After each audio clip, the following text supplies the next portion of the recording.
welcome back to Study on Spotlight episode. Today we have Joseph from Queen Ethelburga's Collegiate School from the UK. So welcome, Joseph. Good morning, thank you for having me. So we're going to talk about, because you come from a very different background from our previous guests. So you are actually a sport teacher at QE. I am indeed. And then you moved to the pastoral department to take care of the students. So it'll be a very different perspective coming from you that share about how international students settling in the school and about their life and academic, as well as balancing the academic and life in school as well. So definitely, yeah. Well, I think with sport, in terms of international students, we've sort of reflected on what we offer and how we offer sport, and obviously there's a bit of a different sporting scene in Hong Kong to the UK. And we've tried to sort of have a blended approach. So I think typically in the UK, private schools focus on sports like rugby and cricket, which they have a small popularity in Hong Kong, but maybe not too large. And we've sort of adjusted our offering, so we've focused more on our lead sports, football, basketball, and that's girls football as well and girls basketball as well. We've made the sports I mentioned previously more minor, and our lead sports, our focus sports, our taught lessons are focused on football and basketball, which is really sort of interested our Hong Kong students. I know, because like basketball is really common in Hong Kong school, but not as in the UK. Not many schools in the UK offer basketball because it's not a British sport. I guess it's more the American. I would say that, like, because a lot of schools in North America, they highlight about their sports programs was about basketball. Yeah. So that's usually one of the main ones. So if you compare the UK, I would say, maybe not as popular in the first place. Definitely, and I think with private schools in particular, it's not a major sport, but we've adjusted what we do. We put it at the front of what we offer, so it's taught from year 6 upwards in curriculum lessons, and then through my bit of the school, the middle school, there's 2 sort of option lessons where they can fill those lessons with subjects they enjoy the most. So if you've got a basketballer, they're getting 1 taught lesson everyone must do, and they have these 2 enrichment lessons, and in those lessons they can pick 2 additional basketball lessons, or 1 football, 1 basketball, 1 maths, 1 sat, whatever they want. But if you've got a basketballer, they could be getting 3 taught timetable lessons of basketball per week from the first week to the very last week, including after schools. So 3 hours per week for sport in general? Well, no, because then you've got 1 football lesson as well, so that could be 4, and then you've got a sport lesson, a PE lesson, so something like swimming, something like fitness. So if you've got a sporty student, it could be 5 taught timetable lessons of sport per week for that student. And doing 5 different sports if they want, or they could focus in on a particular sport like basketball and get 3 of those. It's really sort of flexible, giving those students a lot of choice. And the expectation is, again, some schools might sort of put pressure on students to participate and perform in certain sports, and we feel that can really turn students off from sport. We're trying to encourage participation. Of course. We're trying to ensure they have a rounded experience, so giving them a bit of control. Do you feel students, like international students, tend to be less participating in sports in general, or maybe less in teamwork sports and want to do something themselves? Especially because in Hong Kong, for secondary school students, they normally get average lesson, 1 PE lesson. Just around once a week. So it's like comparing to the amount that you just mentioned, so the huge 5, differences. I think it's just the sports that we offer and how we deliver, and what sort of environment we're creating within that lesson. Is it fun? Is it an enjoyable lesson to be? And I think we've seen that if we can make it, that environment and that space for the students, and they're going to sort of engage. And as soon as students join a school in the UK and get on board with that program, obviously the easier that is. When they come a little bit later, a bit of an adjustment, and obviously in the senior school they don't get that frequency of lessons, so it does sort of mirror Hong Kong. But particularly in my bit of the school, the sooner they join and they get used to that frequency, the better. I mean, for students' development, do you think sports brings a lot of different benefits for a student internationally wise? Maybe their personal development, networking, or maybe benefits the academics as well? I think absolutely. It shows a rounded experience, particularly looking to apply to some great universities. The more you've engaged in outside of the classroom, the better. And sports is a great sort of vehicle for that. The leadership, teamwork, resilience, that dedication, it's all those little things that it just ticks it off, and it's just showing us something else. And I think, it's something that students need to be really reflective of. You need to sort of show a varied experience that can show a variety of skills. So we really try and push and try and give a space, like I mentioned, for those sports that are going to, allow students to find that motivation. So we've just brought in a fencing coach last year and this year, which I know is quite popular in Hong Kong. Yeah. So we've got that going as well, which again just going to give students a space where they're going to do something they enjoy. So we're trying to really tailor what we do to meet the demands of the students. I mean, we went straight into it, but I don't think we talked about where is the school actually? What are we doing? Where the school's located? So in the UK, we're in the north. Yeah. So we're in between York and Harrogate, and they call it the Golden Triangle. So a beautiful bit of the North Yorkshire countryside. A really great location. It's quite isolated in the location, so a bit different to Kowloon. But yeah, so you want that sort of environment, that sort of space, you know, to really focus in on the studies. Everything the students need is on site. You know, it's very much the campus for the students. So yeah, North Yorkshire. Oh, okay. Why is it called the Golden Triangle? It's just because of the setting, the scenery, the countryside location. It's just really beautiful. Yeah, part of the UK. Oh, okay. Does that mean it's far away from like a big city or a bigger town? Is it close to Leeds? Is that the closest one? In terms of, you know, you can fly to Manchester Airport. It's 90 minutes by car to the school. Oh, wow, it's you close. It's doable. And in terms of London, you can obviously fly to London. It's 1 hour 47 on the train to York Station and a 15-20 minute taxi ride to the school. But the nearest big city for us is Leeds, about half an hour away by car. Good shopping in Leeds. Promise you. I mean, how often do students go to Leeds then? Can they just, I don't think they can go by themselves, of course. For our school and the way we work it, because we're isolated in our environment, the control, particularly in my bit of the school, and as they move through the schools with the parents, the parents can allow students to take weekend leave to a guardian or to a family member of a certain age. And then beyond that, for the middle school, there's trips every weekend. There's always one trip off-site per weekend. And then for the senior students, if they're hitting the mark in terms of getting it right in school, getting it right in boarding, then they are allowed the opportunity to leave on a Saturday and a Sunday, and they can have a day pass. They can go to York. They can go to Leeds. But it's all about them getting it right in the week, like a parent would do at home. You know, you've had a great week at school, therefore you've got a little bit more freedom. Right. Can they go further than that then? Let's say they want to go even just day trip back. The older students can, if they've got agreed by parents they're going to go and stay with guardian or family friend, maybe that's in London, then absolutely they get weekend leave for sure. But it's all agreed by the parents, through the agent, through the guardian, and it's all signed off. So we've got to know where they're going, who they're staying with, what's the method of transport, what time they're back.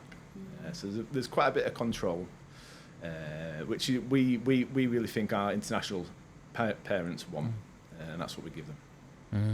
Okay. I don't know, you also work in the boarding house, like to help with like international students or students in general, getting in their life. So any advice for new international students settling in a boarding house? Or what's the most often things for them that they're not used to, I would say? Definitely the routine. There's a lot of structure. There's a lot of structure. Okay. Yeah, so there's structure, which is great because it gives security and what steps are next for the day and in the evening. So I'd say get ready for routine. Make sure that room's tidy.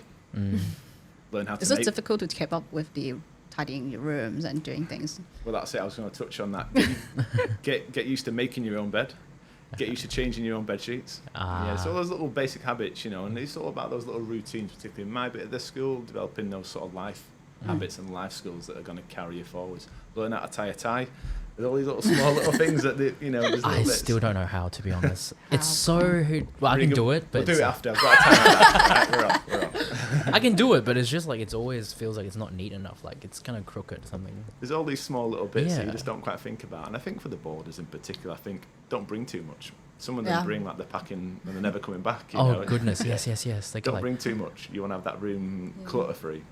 So, And also it's a headache when you like try to turn out and move maybe for holiday you have to clean out a room. So I had like 12, I think. 12 suitcases? Like, I No. did. Yeah, it's like not all suitcases, but like snack boxes and all this. Is that very common for international students? Kinds of bags. 12? No way. Not common, but we went a bit extreme because I spent like 6 years in boarding house. Yeah, but you didn't buy all like 6 years worth of food in like No, but it go. accumulated up. Kind of when I left school, I had like 12. I mean, when they first go, it makes sense because it's their first time. They Yeah. might not be prepared, but I feel like after 1 or 2 years, they'll be more settled in and they'll be like, oh, I don't really need to bring that many stuff. Definitely, I think with that they get used to the routine. They know when they can buy stuff, where they can buy it from. Yes. when they can get a day pass, they can go to this shop. You know, our senior students twice a week in the evenings who run a shuttle service to local supermarkets. And in their rooms, they have a little kitchenette, and they have a common room so they can do a little bit of cooking themselves.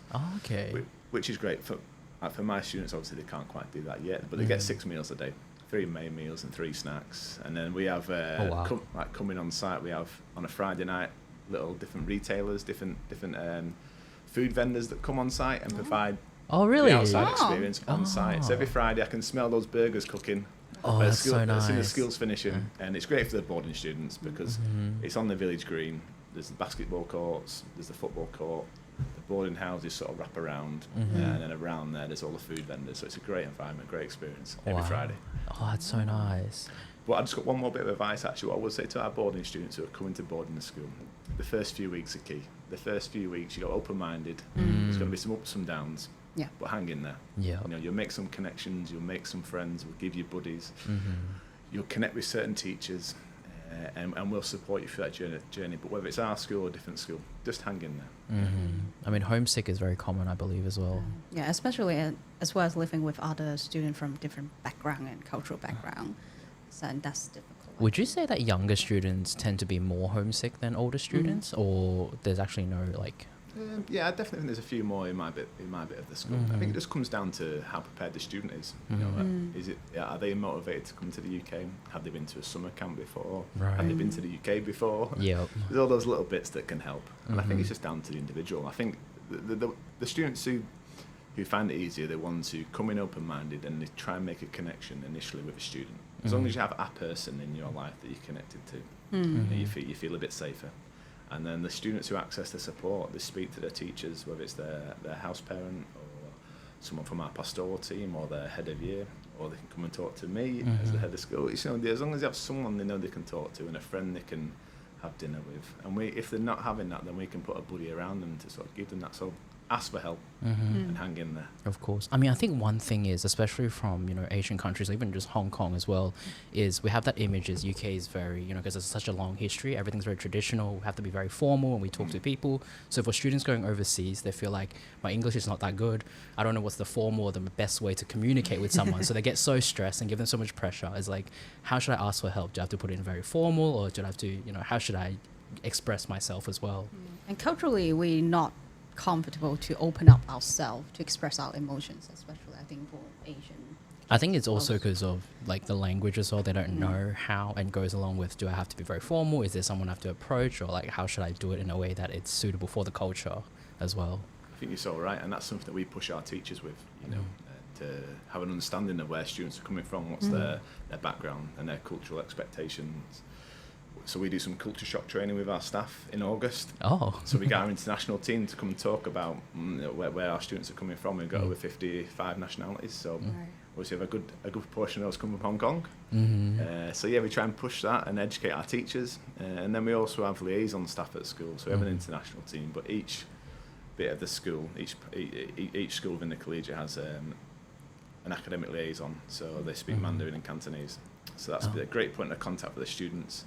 But even more importantly, a great point of contact for the parents. Of course. Because sometimes it's the parents who have found it more difficult than the students, so the parents need to know what's going on. So keeping the parents calm. Especially when they can't find the kids. So I was like, he's not picking up my phone, not answering, that's all. That's so true though. Like, we always focus like, oh, maybe the student's not used to it or anything, but sometimes from our side it's actually the parents that are asking a lot more questions, because there's time zone as well. So they can't contact the school, maybe the child, they're going to contact us. We're like, well, it's late at night. Of course, you can't contact them, but, you know, rest assured, you know, when they're free again, they'll definitely keep you guys updated as well. Like, it's all right, and that's why it's great having you guys here, you know, having you as the first point of contact. If the parents can't get through to school, just to calm them down, let them know what their, you know, sort of expectation is. I think that's why it was great coming to the office in the summer to meet some of the students that are going to come join us on behalf of your company, and just doing some pre-departure training. Of course. And letting parents meet a few members of the school team, so they know. They don't know where to find. Yeah, they know who to find and how to reach us, and also when they arrived at school for the first day, the induction day, we could meet them. So again, those little bits of connection. I mean, what type of advice would you give those parents? Like, they have their child that's going to go overseas, maybe it's even their first time as well. You have any advice for them, like the mindset that there should be for the parents? I think for the parents, I just think it's not going to be an easy journey. There's going to be ups, there's going to be downs, and then in the first few weeks they're always vital. I always push our families with that. I say just hang in there, give it time, allow connections to be made. So that'll be my thing. And when students do get to that first October half term, they've done those 6 and 7 weeks. They've made the connections. They understand the routine. They know the door codes. They know who the roommate is because they've chosen their own new roommate now. So it's all just starting to settle down. So I think just be patient. Yeah. So as stressful, as anxious they feel, just understand it's a process. It's part of it. It's going to go over soon, basically. Definitely. And we try and push that. We do peer mentoring at school.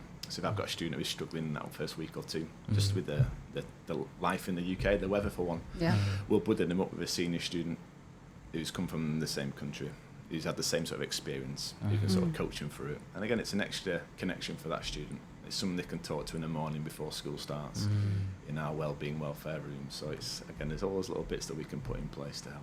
What's the most common thing that new joiners are struggling with, do you think? Apart from the weather. Definitely the weather. Well, I mean, besides the weather.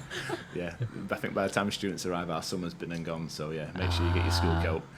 The food for one, struggle with that. The adjustments in food, and but we've got a great sort of food program. We can be quite specific, and we can make up bespoke menus for individual students. But we do, because we understand now sort of, if you've not got a full belly, you're not going to have a mind that can deal with all these challenges. So we really can they can have a one-on-one with a chef. Especially doing like sport 5 days a week. Oh, that's so nice. Like one-on-one, I thought it's like, this week is this particular cuisine, and then the other week, but like one-on-one is a completely different level. It is for the school as a whole. Obviously, there's a set menu, but if you've got certain dietary choices or certain things that aren't quite, you sort of making you salivate, and then we can do something a bit different, definitely, and we can be creative and just make because if you're not eating and sleeping, then there's not a chance you're going to get school right. So get ready for the difference in food. Bring a coat.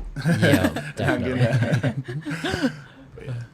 I mean, food-wise, do you have any examples? Like, what's the most customized request ever that you've got? Too sure. It tends to be making things a bit simpler. Oh, really? Yeah. Oh. And then students like to spice it up themselves with their own sort of dips and sauces. So they just ask for plain pasta and... It could be like plain chicken, so they like to just make it... So they bring their own condiments and... We do things like hot sauces and Nando sauce and stuff. And then they just do it.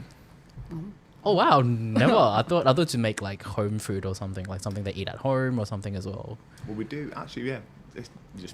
You reminded me of something. We do something called Culture Kitchen. Culture Kitchen. So we get a group of students who have certain leadership roles, like ambassadors or prefects, and we might ask them if they feel comfortable sort of showcasing. Oh, so they do the cooking for the whole school? Well, not the whole school. Come on, whole school, are you serious? That's a lot of dishes. Maybe just setting up the recipe and the menu for the day, They'll do like a YouTube video showing how to cook a certain dish. The Cantonese style cooking, and we had a Nigerian culture kitchen a few months ago. And then what they'll then do also is they'll bring that into smaller versions within the boarding house. So in the evenings, we might have a group of students who want to sort of showcase where they come from and their dish, and they'll cook for some of the boarding students now. So again, there's a space for that for sure. Oh, that's really nice, because you get to try different countries' cuisine and as well as showcasing. Yeah, I mean, you can save the recipe and you can just learn it yourself, right? That's it. I think the more we share, our international students share with staff, with their housemates, with their schoolmates, the more sort of aligned they're going to be. It's not just fish and chips every day in the UK, trust me. Only on a Friday. Oh, okay. I just want to question, because it seems to happen in every single school. Fish and chips is on Friday. Is there any kind of history or heritage? You don't look too happy about that. You got complaints? You studied in the UK. Why not? It's good, isn't it? Every Friday. Is there a reason though? Why is it Friday? I don't know the reason, but it's always fish and chips. Yeah, that's what I'm wondering. Why? Because they both start with an F. That's maybe the best I can say. I think maybe because it's the end of the week and it's a bit of a treat for us Brits. Right. That could be it. So you've made it through the week. Well done. You're going to get a treat. You're going to go down to the chip shop. Makes sense then. Okay. I mean, next time I come, I'll bring some over for you. Right? No, just cook it fresh and and then just say, here you go. I mean, I want to talk about teaching students, because of course you did sports as well. Teaching. Do you think that there's a particular way in teaching international students differently to maybe domestic students or with a different cultural background? Well, how do you manage with domestic and international students? Yeah, because the expectations are different. And I think it's training the staff and making them aware. you know, because a lot of teachers will have gone through the British education system, gone to a British university, trained in the UK, maybe at schools that are just full of domestic students, as you mentioned. So they've got no real connection, so it's training the staff and explaining to the staff. And then we have our international team headed up by Carolyn, who visited you guys in the summer, and she'll do some real bespoke sort of stuff with the cohort of students and the group of staff that are teaching them. So again, to explain some of the differences, the nuances, the expectations, what's going to really make an international student go into the shell, because we're asking something of them that they've never been asked before. Vice versa, what their work ethic is, because generally, typically, you know, super hard working.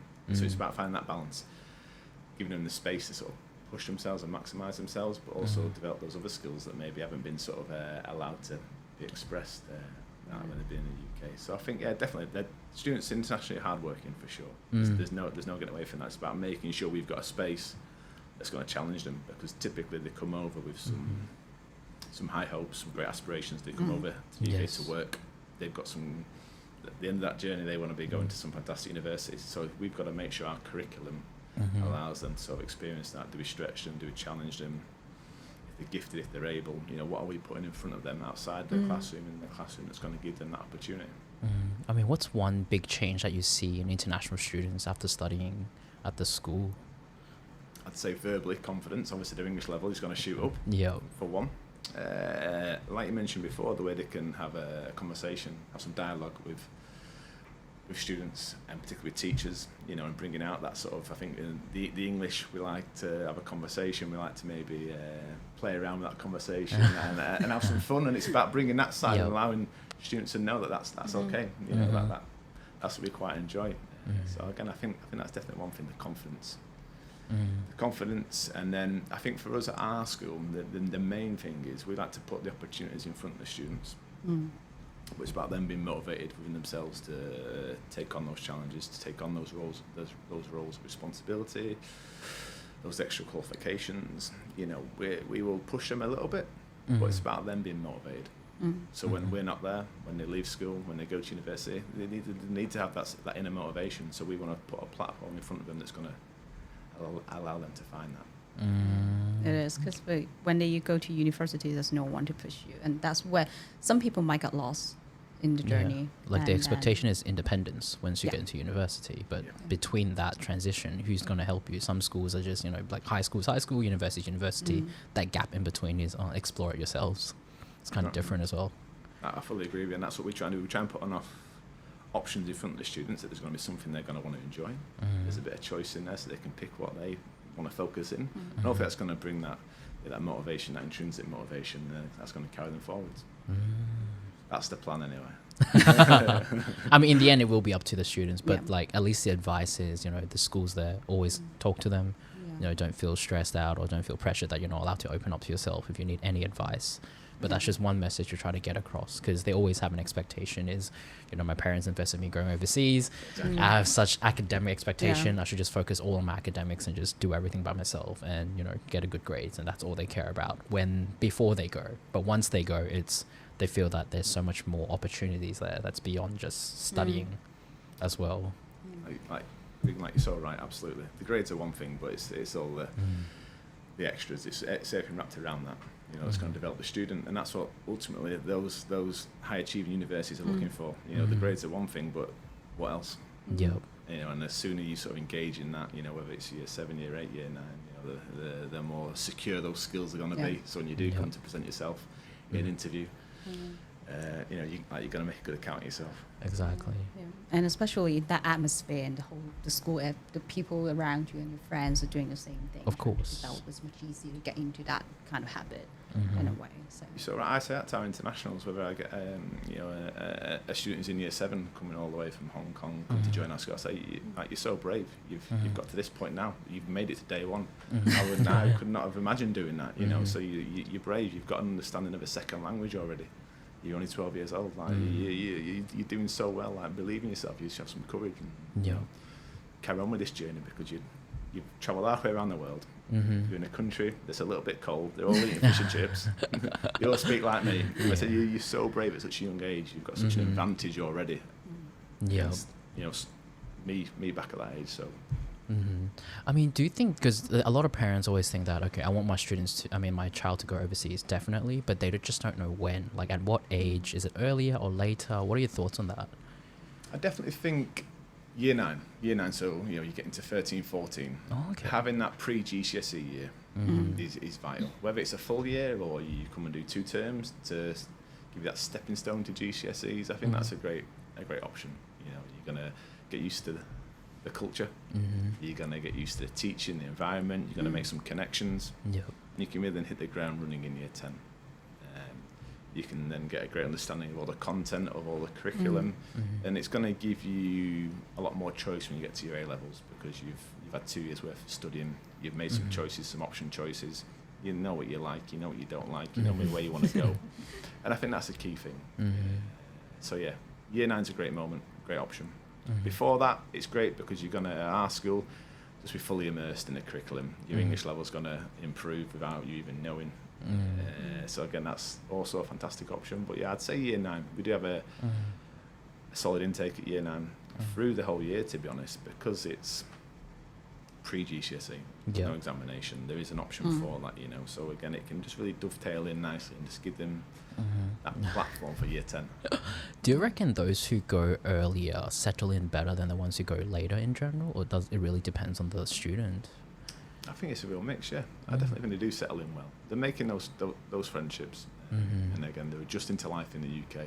But similarly, we see students coming at year 12, and because they're motivated, it's been their dream. They want to go to Oxford, Cambridge, so they come in ready to hit the ground running. So again, it just depends on the student. I definitely think it helps if they've been to the UK before and they've maybe done our summer school, or they've at least visited London. They've done maybe a bit of background learning on what to expect, so it's not just a complete shock. I mean, doing that yourself, would you advise that? Yeah, quite, because the learning style, especially in Hong Kong and UK, is so different. Especially, I remember the first day, because in Hong Kong we just sit in a classroom and wait for the teachers. But when I first went to the UK, I was holding my timetable and no idea where the rooms are, and I have to wander around the schools around. I was like, where am I going? You just did a school tour. I know. And it's kind of that panic and that shock, and as well as because we don't really use textbook in lessons in the UK. So that's another kind of differences between... What do you use? Notes, literally. We just take notes. We have textbook by the side, but it's mainly for reference. Oh, okay, but it's but mainly we don't. But it's something unlike in Hong Kong. We open the book and then teachers teach from the book, but it's not something that way. I was scared you're going to say iPad. I'm like, not in your years. No, not in your years as well. We're in the same era. Exactly. I'm like, what are you talking about? No, but in general, it's note taking is very heavy, involved in the lessons. So it's more rather than just reading it off, it's more on the teacher saying it and then you digesting it and then putting it back in your own words. Well, that makes sense. At least it's on an iPad. I'm like, no way. Not definitely not within our years. I'm going to stay out of this one. Definitely. That's right. That was one thing I was going to ask, because we talked about the location as well, the close to Leeds, but it's not directly in a big city or close by, kind of close by. So do you think there's any advantages where you're a little bit more remote than being right smack in the city? Definitely, it's going to make you focus in, isn't it? Everything you need is on the campus, and you're just going to focus in on your studies and your experience.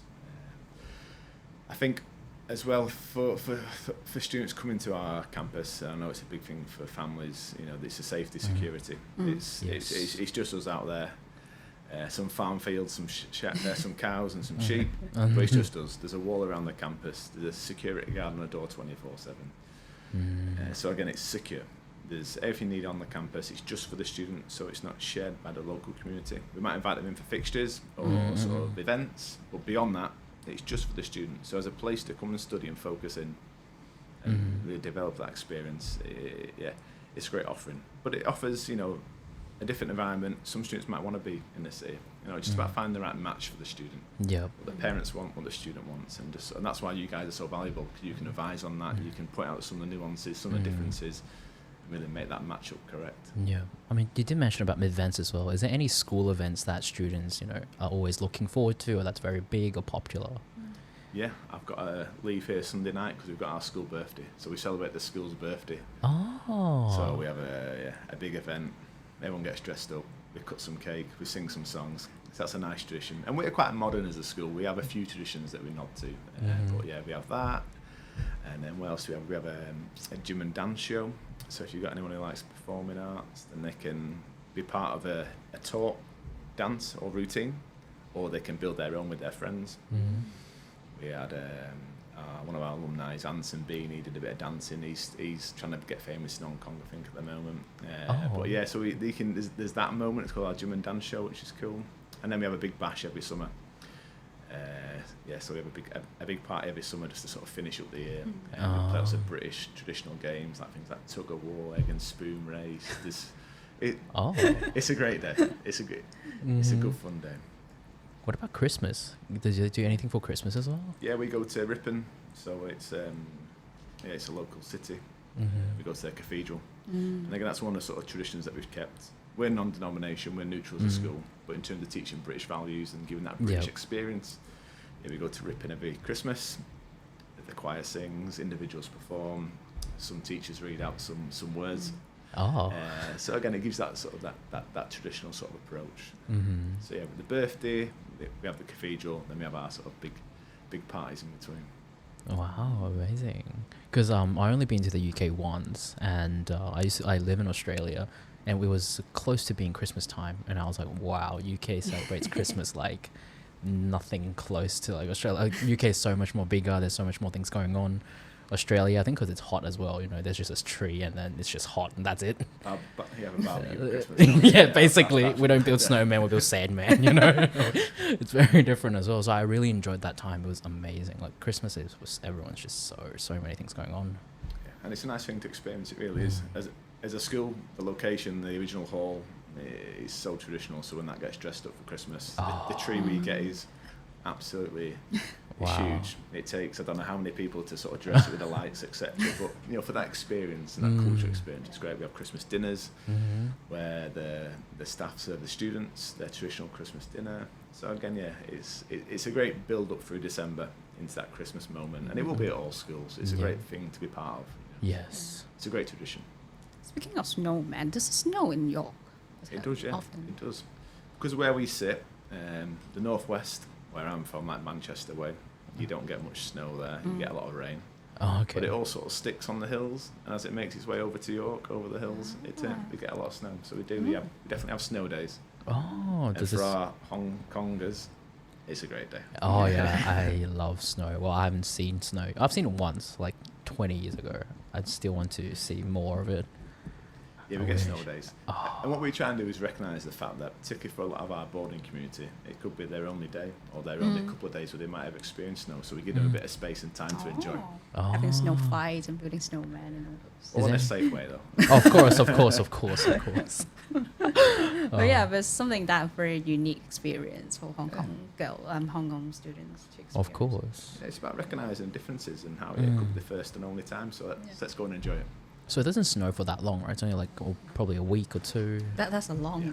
Is that considered long? Snow for a week? A week is long. Well, you really? Might get like a little bit before Christmas if you're lucky. But typically it's January, February when we get our snow. Oh, that'd be perfect. Like Christmas and it's snowing. It's just like in the movies, I still haven't seen snow yet, but it that's will the be hope. nice. You get a white Christmas. But typically Jan and Feb, you definitely get snow. It's a bit colder in Jan and Feb as well.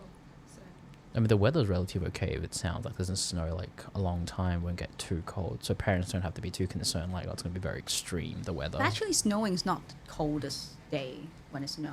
So it's more, I think the coldest day would be the day like melting when it starts to melt. It gets a bit slushy. Yeah. Really? You know your snow. Yeah. I clearly don't. Like that. I don't know if they put salt on it, right? And What is dirty, that brown thingy on it. It falls out, the salt. To keep so that you can walk safely. Oh, really? Yeah. Oh. They'll just put salt on. Salt and grit, Yeah. Wow, I always think of like, just picking up snow and eating it, and then you guys put salt there. I'm like, you come on, guys. You definitely won't. You definitely won't want to pick that up because it's brown and it's a little dirty and. But it's definitely a thing to notice, particularly for the north of the north of the UK. It's very seasonal. So you move around the seasons. You have some wind, some rain, some snow. You get some sun in the summer, obviously. I think for our school, we're lucky at the fact that, from the boarding house to your first classroom might be 20 metres, and your next classroom might be 30 metres, and that's as far as you need to go. So you get your coat on in between. Yep. You know, you're not outside braving it for Yep. hours on end. You know, we're fortunate the fact that when it is poor weather, the facilities inside for sports lessons, pool, gym, 3-court basketball, sports hall, table tennis room, fencing room, dance room. So we can bring it inside if we need to. And then all the rooms, they've all got their own air conditioning unit. So not like But you here. have when air conditioned? yeah, but we don't put it on cold, we put it on hot. Okay, makes sense. I was about to ask, like, does it get too hot? You need aircon. No. Yeah. It only ever goes to the hot side, so yeah, it gets put on hot. Right. No, okay. Makes sense. That makes sense now. I'm like, Panicking away. I'm like, aircon? Is this Australia we're talking about?